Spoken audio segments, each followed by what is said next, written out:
So now that you have your protocol well underway and you've specifically designed your research question, it's time to think about eligibility criteria.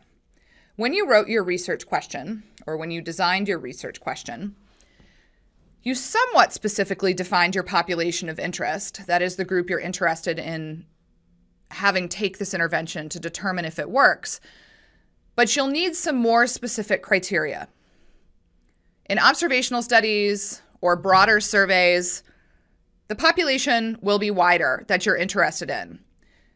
The point of a randomized clinical trial is to alleviate beyond a reasonable doubt that any treatment effect observed is due to anything other than the intervention.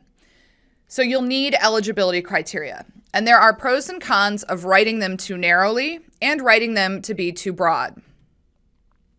The importance of eligibility criteria is to limit the risk to participants by including only those people that the treatment or intervention may benefit. Obviously, if you're studying a diabetes intervention, you do not want to include people who are not diabetic. That's a very simplistic example, but you could see if you're doing a relapsing remitting multiple sclerosis intervention, you may not want to have progressive multiple sclerosis participants in your trial. If there's no potential benefit to the participant, you are exposing them to risk needlessly, and that becomes a safety issue. You also want to manage the prognostic factors or other variables that may affect the outcome. So if there are known associations with this treatment of other variables, or if there are known problems with concomitant diseases or medications, those are things that other diseases that people may have at the same time or other medications they may be taking, you may want to exclude those participants. You want to increase the external validity, also referred to as generalizability of your results, so that you can very specifically say who this intervention will benefit. You can include participants that represent the disease group of interest and no broader than that.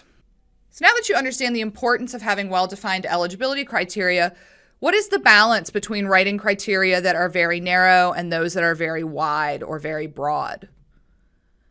So if you refer back to the story of Goldilocks and the Three Bears, where they're trying to find the bed that's just right and the porridge that's just right, you want criteria that are just right. It should be the perfect fit for your study. They need to be clearly and specifically defined, and you need to balance the pros and cons of criteria that are too narrow or too wide. There are some general guidelines set about by your institutional review boards, your IRBs, or national funding boards or other funding agencies. Obviously, if the American Heart Association is funding research, they're not generally going to fund research based on an acne medication. You'll need to think very specifically about women and minority recruitment. Are pregnant women allowed? Are people suffering from other serious illnesses allowed? If you're using an immunosuppressant intervention or if you're using a steroid-based intervention, then people who are already at risk for complications with immunosuppressants could be excluded. So there are some criteria that will be sort of automatically set for you, and you need to think about narrow criteria, which are those that are too exclusionary. So those will result in a very homogeneous cohort. So everybody that enters the trial is very similar, and that will help you to require a precisely measured outcome. You'll have low standard deviation, that those studies of homogeneous participants will require less sample size. However, they can also result in a sample that is not generalizable. So the people that come into your trial are too specific to be broadly applicable to the general group with that disease condition. It has low or no external validity, so you can't go any wider than the very specific group that you tested your intervention on. And it's also very hard to recruit if things are too exclusionary. So what about criteria that are very wide? This is too inclusionary. Criteria that are wide do have some good properties. It helps with recruitment. You're less likely to screen fail someone, that is, somebody who comes in and is screened for the study and is not allowed to be recruited or randomized.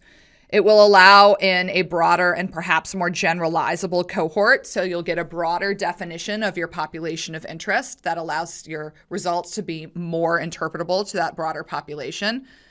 And it may increase the external validity as well. But there are also some bad properties of too inclusionary or too wide or too broad criteria. You're introducing too much variability. Remember, our goal here is to precisely measure the intervention effect. But if you have people that are too different from one another, that have too many different varying responses to this treatment, then you'll have too much variance and you're unlikely to see a clinically or biologically relevant treatment effect. It limits the specificity of the outcome. That's also not a great thing for a clinical trial. You'd like the specific nature of the outcome to be measurable. And you can introduce too many confounding variables. So those are other variables that could have had an effect on participants getting better or worse outside of the intervention at hand. So what are good criteria and how do you write them? Unfortunately, there is no standard set for any disease, though you can go back through prior research articles, descriptions of your disease cohort, histories of that behavioral intervention to determine what standard criteria have been used before.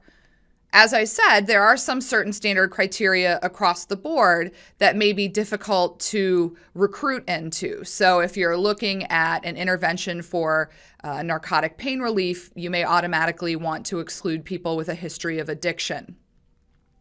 However, the focus of your study may be a less addictive pain reliever, and therefore you may allow people with a prior history of addiction into your study.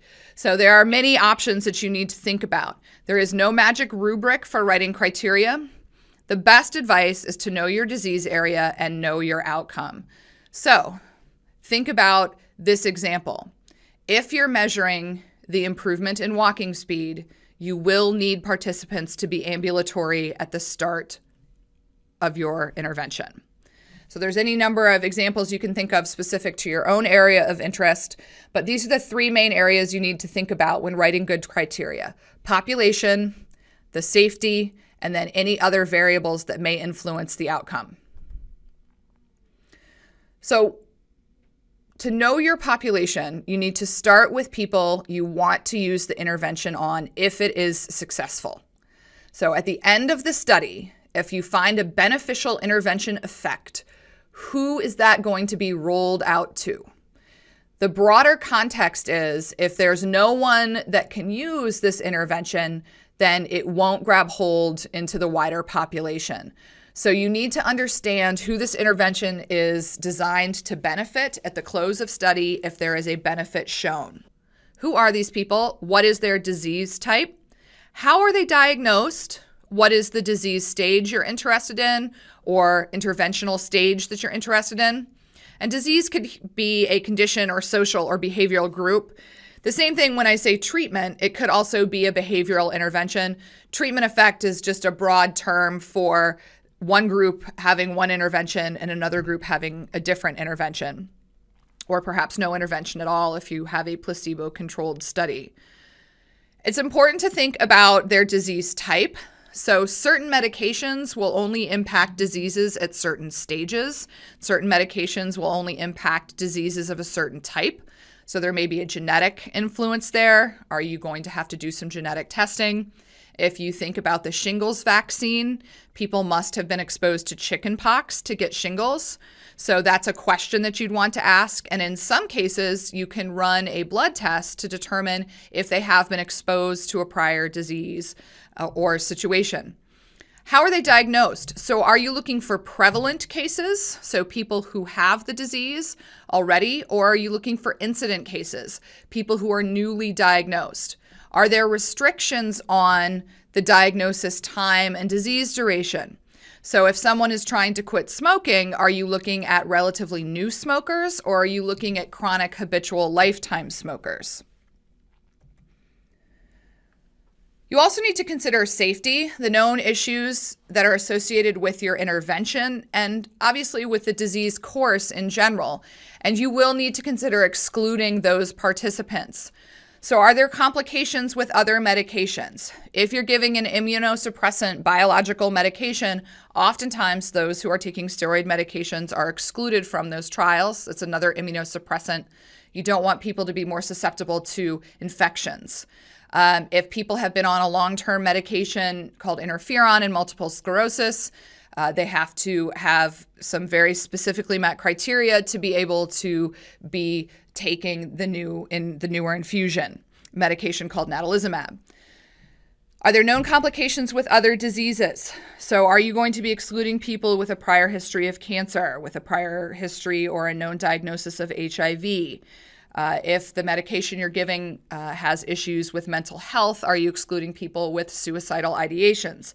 These are all safety considerations. You don't want the intervention that you are using to make the person's condition worse. So if it's a chronic disease, there's an expectation that participants will worsen over a long course of study to some degree, but you don't want the intervention to make them worse than if they'd had no intervention at all. So is there something that participants will need to be able to do? Will they need to be able to walk? Will they have to be able to write? Is there a cognitive barrier for your intervention? Will they have to be on a treadmill for a long period of time? So think about what the data you're collecting is, and are there barriers to recruitment for that? And are there barriers to completing that data collection instrument? Are there things that the participants are not allowed to do? So is there something that's prohibited by the other healthcare providers for that participant? One of those things is that they're currently enrolled in another clinical trial. So oftentimes, because you have potentially a active untested intervention, you don't want a participant on two untested interventions at the same time, because there'd be no known safety profile of the combination of those medications. And then, is there an extended time commitment? So are you looking at people who are in an end stage of their disease and you're looking at a 3-year follow-up? So you really need to be cognizant of the time commitment in your study. People move, people become incarcerated. Those incarcerated, so even those wearing an ankle monitor, are precluded from being in clinical trials. So you have to be aware of those types of general restrictions as well. If there is an extended time commitment, you want to make sure that this medication, that if it has any other complications, that those are made aware of at the beginning of the study, and that if a participant wants to start a new medication, that they inform you before doing so, or if there are titration issues with your medication, or if they cannot stop your intervention cold turkey, how is it that they inform you of these types of safety risks? In addition, consider whether or not pregnant or lactating mothers are allowed to participate. So there are many concerns, a number of which are outlined by your safety boards, your funding agency, federal agencies, and then you'll need to think about the specific ones to your medication. What about other variables, also known as confounding? Again, what you would like to have happen at the end of the study is that if you see a beneficial intervention or treatment effect, that you can be reasonably sure it is due to the intervention alone. Are there known relationships to the intervention or the outcome? Do participants need to meet specific physical or medical conditions? And if they do not, they're excluded. And are there any that would inhibit success in the trial? So if you are looking at an exercise intervention, and you have a high output exercise intervention group, and then perhaps a low output, and then perhaps a nutritional group. If you have someone who has food allergies and the nutritional group is going to be provided those foods that they may be allergic to, then they may need to be excluded. If you're doing an exercise intervention, are you going to be excluding people who've had knee replacements or prior surgeries or back surgeries? It may not be that you need to exclude them. It may be that you need to consider them and make sure that you get a detailed history for things that might be relevant to your disease. That could include family history, though no names or specifics beyond whether or not it's a familial relationship with the disease. Then you would have to consent the other family member to get more specific information, but you can also do that. So think about any other confounding variables. If you're doing, again, an exercise intervention, do you want to limit people with consistent high blood pressure? If you're looking at people bringing babies, healthy babies term? Are you concerned about people who've had prior issues of preeclampsia? So think about confounding situations as possible exclusionary criteria. The best way to go about your eligibility, inclusion, and exclusion criteria is to give it very in-depth, thoroughly vetted and reviewed by outside people with expertise in that field, comparator to other trials, and make sure that you have them as specifically defined as you need without having to change them at a later date.